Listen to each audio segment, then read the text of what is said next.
This Civic Media podcast is sponsored by UW Organ and Tissue Donation. Organ donations are desperately needed, and now is the right time to become an organ donor. Talk to your family. Get the dot. Save lives. Go to heroicdeed.com.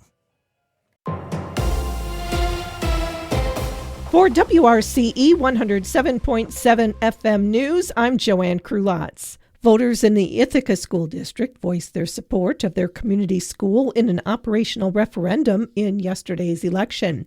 The district asked voters to approve an operational referendum in the amount of $1.3 million each year for 4 years. As its name implies, revenue received via an operational referendum is used to meet the cost associated with operating the district, which may include attract and retain qualified teachers, Chromebooks for one-to-one instruction, access points to provide a reliable internet connection school-wide, additional safety operations, and a school bus with the intention of returning to a biannual purchase rotation to minimize repair costs.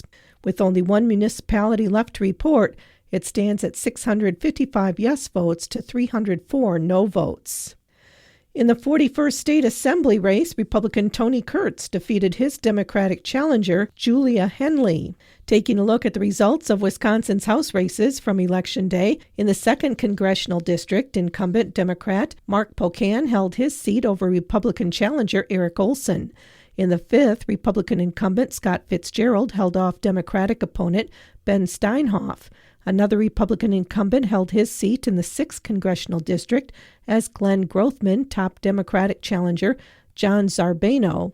In the open 8th race, Republican Tony Weed defeated Democrat Kristen Lyerly. Democrat Gwen Moore, the incumbent, won her race in the 4th Congressional District against Republican Tim Rogers. In the 1st Congressional race, Republican incumbent Brian Stile topped Democrat opponent Peter Barca. And Wisconsin voters have approved a constitutional amendment that prohibits foreign nationals from voting. Serve Wisconsin is now accepting applications for 2 Volunteer Generation Fund grant programs. These grants are designed to help organizations recruit, train, engage, manage, and sustain volunteers. This funding is made possible through grants from the AmeriCorps and Volunteer Generation Fund aimed at promoting volunteerism. The first opportunity offers grants ranging from $5,000 to $20,000 to enhance volunteer programs within community-based organizations. Serve Wisconsin invites applications from nonprofit organizations, Indian tribes, local governments, schools, institutions of higher education, and state agencies. These grants can be used to support volunteer recruitment, engagement, training, days of service, or disaster preparedness training. Serve Wisconsin especially encourages applications from agencies focusing on disaster preparedness, those working with older adult volunteers and youth-led volunteer programs. The second opportunity is for grants to develop sustainable skills-based board training programs. The goal is to increase the number of nonprofit board members from communities historically underrepresented on boards.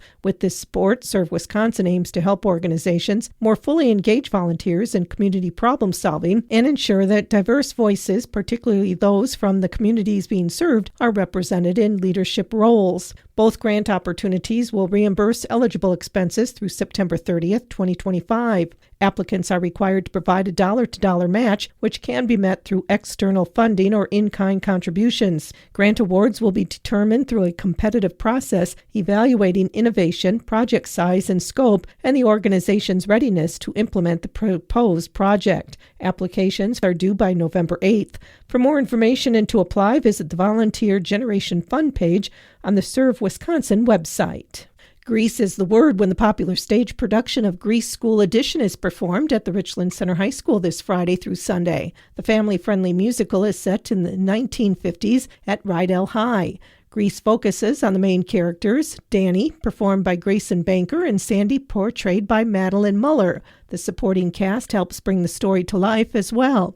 One of the more well-known characters, Frenchie, is played by Cam Schultz. She's very well known. She's kind of known as like the airhead and like the beauty school dropout. She just doesn't know what she wants to do. She doesn't have like a drive for anything. She just wants to sit there and look pretty almost. I wear a lot of pink because she's very like girly, like frilly, very feminine. A lot of blue. I feel like that kind of symbolizes maybe a bit of like her like not knowing what to do with her life almost. She kind of gets on with everybody, but she also kind of agrees with everybody on everything. Like she likes Sandy, but she also likes Rizzo, and Rizzo originally did not like Sandy. So she's kind of like, she's for everybody. In the musical, one of the younger greasers is a character named Roger, played by Will Bailing. He tries to follow along with Danny and Kanicki and just tries to be there whenever they're there. And he's more of a comical character. His girlfriend is Jan, so that's great to play. And he's just a fun guy. His mooning that he does, that I don't do. Other than that, he's basically me, which is really nice to do, but it's kind of challenging to change myself, too. The Richland School District Foundation's production of Grease School Edition will be performed Friday through Sunday in the Richland Center High School auditorium.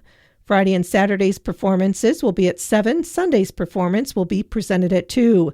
Tickets are $10 for adults and will be available at the door. For WRCE News, I'm Joanne Krulotz. The Packers trade Preston Smith. Hi, I'm Mike Clemens with sports. Preston Smith has been a reliable linebacker on the Packers defense since Matt LaFleur took over as the head coach, but the team traded Smith to the Pittsburgh Steelers for a 7th-round pick. The Steelers will also take over his contract, saving the Packers over $17 million next season. GM Brian Gutekunst met with the media. Thanks to Preston Smith. 2019, that was we signed 4 guys, and for him to be, here still 5.5 years later, and he's done a lot of good things for us. I'm really appreciative. Played a lot of good football for us, won a lot of games, and I wish him nothing but the best moving forward. NBA, the Bucks are back in Milwaukee tomorrow night to host the Utah Jazz. Both teams off to poor starts, each with a win-loss record of 1-6. The Badgers men's basketball team hosting Montana State tomorrow night. Wisconsin with an 85-61 win over Holy Cross. Forward Nolan Winters on all the new players on this year's roster. That's just college basketball now. Everyone's got new pieces, and it takes time to learn from one another and learn how just chemistry, how one plays. But I think where we're at now, obviously like with JT, X, we're learning and, practicing every day, open gyms in the summer. That helped a lot. So I think this game was a step in the right direction for sure. With sports, I'm Mike Clemens. On your entertainment beat, I'm Pete Schwaba. Some people cannot get enough of The Walking Dead, or its many spin-offs. The Walking Dead Daryl Dixon gave a sneak peek at Season 3 after Season 2 wrapped up Sunday night. Season 3 will keep Daryl in Europe along with Carol. The 2 zombie fighters will find themselves in Spain for the new season, but there is no word on exactly how they ended up there. Seasons 1 and 2 were shot in France. The twosome's goal, according to The Hollywood Reporter, is to get back home to the U.S. and their fellow Walker Slayers. There is speculation that the recently released Juror No. 2 could be Clint Eastwood's last film. Critics and those in the Eastwood camp expressed disappointment the film was only released in 50 theaters last weekend, despite the consensus that the film is very compelling and received a 91% on Rotten Tomatoes. At the very least, we have something good to stream very soon. Barbenheimer 2.0 is just around the corner, with films Gladiator 2 and Wicked kicking off the holiday box office season in a couple weeks. However, last weekend's box office did not impress. The movie Here, starring Tom Hanks, Robin Wright, and directed by Robert Zemeckis, landed with a thud on opening weekend. Here did not review particularly well, and audience approval is hovering at around 60%. The film whiffed big time with only a $5 million opening weekend, which landed it in 5th place overall. Repeating as box office champ following its opening weekend is Venom: The Last Dance. The 3rd and final chapter of DC's Venom franchise took in $26 million domestically. Rounding out the top 5 are The Wild Robot in 2nd place, Smile 2 at number 3, and Conclave at number 4. Another disappointment at the box office was Liam Neeson's new action film Absolution, which finished in 12th place, barely cracking $1 million. Martha Stewart might be dealing with a hangover due to her displeasure with her biopic Martha on Netflix. While promoting her new cookbook during an appearance on a game show similar to Family Feud, she took a shot at Ryan Reynolds. When asked which actors she would like to hang out with in real life, she listed George Clooney, her pal Snoop Dogg, and Brad Pitt, but made a point to say Ryan Reynolds is not funny in real life, adding that he is very serious. She also acknowledged her comments might not go over so well since the two are neighbors in real life. Despite the final season of Succession bringing Kieran Culkin his first Golden Globe Award, the actor has still not seen the series finale. In a recent appearance on The Late Show with Stephen Colbert, Culkin said he missed it because he was in Poland filming a movie and then went right to a vacation with his family. The actor told Colbert he knows what happens, but just sort of missed his chance. If only there was a way he could still watch it. For more showbiz fun, tune in to Nightlight with me, Pete Schwaba, weeknights from 6 to 8 p.m. on the Civic Media Radio Network. It is going to be partly to mostly cloudy today with a high in the low to mid-50s this afternoon. Tonight, partly cloudy in the mid-30s. Tomorrow, mostly sunny with a high back into the mid-50s. I'm meteorologist Sean Cable. Outside now, it's 46.